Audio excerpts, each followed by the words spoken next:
మరి కాసేపట్లో BRS working president KTR సంగారెడ్డికి బయలుదేరనున్నారు. సంగారెడ్డి జైల్లో ఉన్న లగచర్ల రైతులను కేటీఆర్ పరామర్శించనున్నారు. పలువురు బీఆర్ఎస్ పార్టీ సీనియర్ నేతలు కేటీఆర్ వెంట వెళ్లనున్నారు. ఇదే అంశానికి సంబంధించి పూర్తి అప్డేట్స్ మా ప్రతినిధి లివిల్ లైవ్ ద్వారా అందిస్తారు. లివిల్,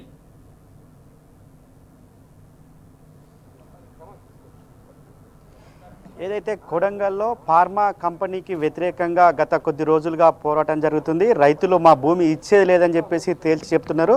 ఈ నేపథ్యంలో ఏదైతే గత 8 నెలలుగా అక్కడ ధర్నాలు, నిరసనలు, శాంతియుత ర్యాలీలు తీస్తున్న పరిస్థితి కనిపిస్తుంది. అయితే మొన్న ఒక్కసారిగా అక్కడ భూసేకరణ కోసము అక్కడ అధికారులంతా కూడా వెళ్ళిన పరిస్థితి. అక్కడ ల్యాండ్ను ఏదైతే ఉందో ల్యాండ్ పూలింగ్ సంబంధించి రైతుల నుంచి తీసుకోవాలని చెప్పేసి అక్కడ ప్రభుత్వం భావించింది. అయినప్పటికీ రైతులు సస్యం అనడంతో అక్కడ కలెక్టర్ నేరుగా వెళ్ళి వారితో ప్రజా అభిప్రాయ సేకరణ చేసేందుకు వెళ్ళి లగచర్లకు పక్కనున్న తాండాలో అక్కడ సమావేశం ఏర్పాటు చేశారు. కానీ లగచర్లకు రావాలి, మా బాధ కూడా వినాలని చెప్పేసి అక్కడ రైతులంతా కూడా పట్టుబడంతో అక్కడికి వెళ్ళారు. అక్కడ కొంత తీవ్ర ఉద్రిక్తత పరిస్థితులకు దారితీసింది.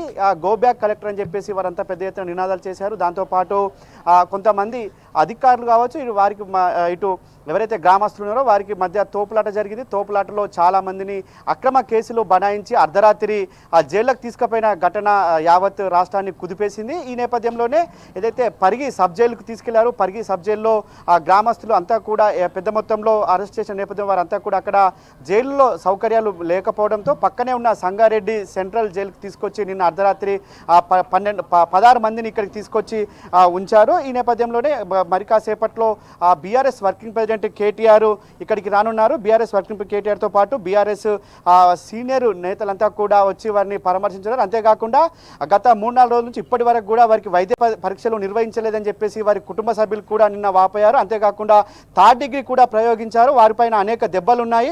వారికి సంబంధించి ఒక ప్రభుత్వ హాస్పిటల్ కావచ్చు, ఇటు పోలీసులు కూడా మేనేజ్ చేస్తున్నారు. పోలీస్ వ్యవస్థ పూర్తిగా ప్రభుత్వానికి వంట పాడుతుంది, న్యాయపరంగా చేయట్లేదని చెప్పేసి కూడా కొన్ని ఆరోపణలు ఉన్నాయి. ఈ నేపథ్యంలో ఖచ్చితంగా ప్రైవేట్ హాస్పిటల్లోనే వారికి వైద్య పరీక్షలు నిర్వహించాలి. ఈ నేపథ్యంలో నిన్న కేటీఆర్ని వారు కలిసిన సందర్భంలో కూడా వారి కుటుంబాలంతా కూడా చెప్పాయి, మమ్మల్ని అర్ధరాత్రి వచ్చి బెడ్ పైకి తీసుకెళ్లారు, అర్ధరాత్రి తలుపులు పగలగొట్టే విధంగా మమ్మల్ని ప్రవర్తించారు, మా కుటుంబాలను అంతా చిన్న భిన్నం చేసే విధంగా వారు వ్యవహరించారని చెప్పేసి కూడా నిన్న చెప్పిన పరిస్థితి ఉంది. ఈ నేపథ్యంలో కేటీఆర్ నిన్న కొన్ని ఆసక్తికరమైన వ్యాఖ్యలు కూడా చేశారు. పోలీసులు ఇప్పటికైనా ఆలోచించండి, న్యాయపరంగా ఉండండి, కానీ ప్రభుత్వంలో ఉన్న పెద్దలకు వంత పాడకండి అని చెప్పేసి కూడా చెప్పారు. వచ్చేది మా ప్రభుత్వం, మేము చూసుకుంటామని కూడా చెప్పిన పరిస్థితి.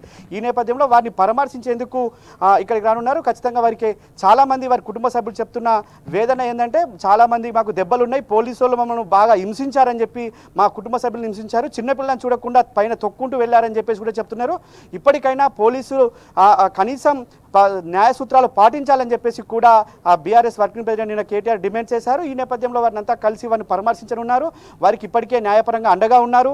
ఏదేమైనప్పటికీ వాళ్ళ లగచర్లకు సంబంధించి ఫార్మా ఏదైతే విలేజ్ పెడతా అన్నారో అక్కడ ఖచ్చితంగా ఇది అన్యాయంగా, ఒక అక్రమంగా, ఒక ముఖ్యమంత్రికి సంబంధించిన అన్యాయులకు ఈ కంపెనీని అక్కడ ఉన్న భూమిని లాక్కొని రియల్ ఎస్టేట్ వ్యాపారం చేసేందుకే ఈ కుట్రలు పన్నుతున్నారని చెప్పేసి ఇటు బీఆర్ఎస్ పార్టీ ఆరోపిస్తుంది. మొదటి నుంచి కూడా అక్కడికి వెళ్లేందుకు అనేక సందర్భాల్లో వెళ్లేందుకు ప్రయత్నించినప్పటికీ కూడా బీఆర్ఎస్ నేతలను ఎక్కడికక్కడ అరెస్ట్ చేసిన పరిస్థితి కనిపిస్తుంది.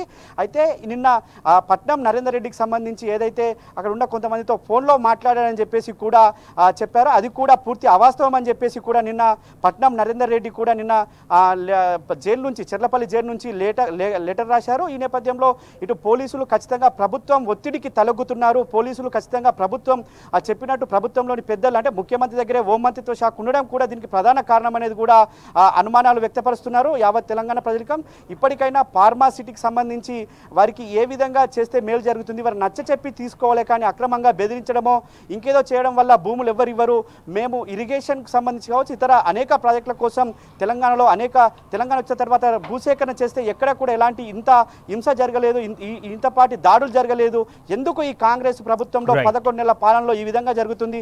8 నెలలైనా ఒక ముఖ్యమంత్రి నియోజకవర్గంలో అవుతుంటే ముఖ్యమంత్రి ఎక్కడున్నాడని చెప్పేసి కూడా ఇవాళ నిలదీస్తున్న పరిస్థితి కనిపిస్తుంది. ఖచ్చితంగా ఇవాళ వారికి అంతా కూడా అండగా ఉంటుంది బీఆర్ఎస్ పార్టీ అని చెప్పేసి కేటీఆర్ ప్రకటించిన నేపథ్యంలో ఇక్కడికి వచ్చి ఎవరైతే 16 మంది ఉన్నారో వారందరినీ కూడా పరామర్శించి వారి కుటుంబాలకు మేము అండగా ఉంటామని వారికి మరింత భరోసానిచ్చేందుకు మరి కాసేపట్లో హైదరాబాద్ నుంచి సంగారెడ్డి సెంట్రల్ జైలుకు బీఆర్ఎస్ వర్కింగ్ ప్రెసిడెంట్ కేటీఆర్ నేతృత్వంలోని బృందం రానుంది. Kumar, right, thank you లివిల్.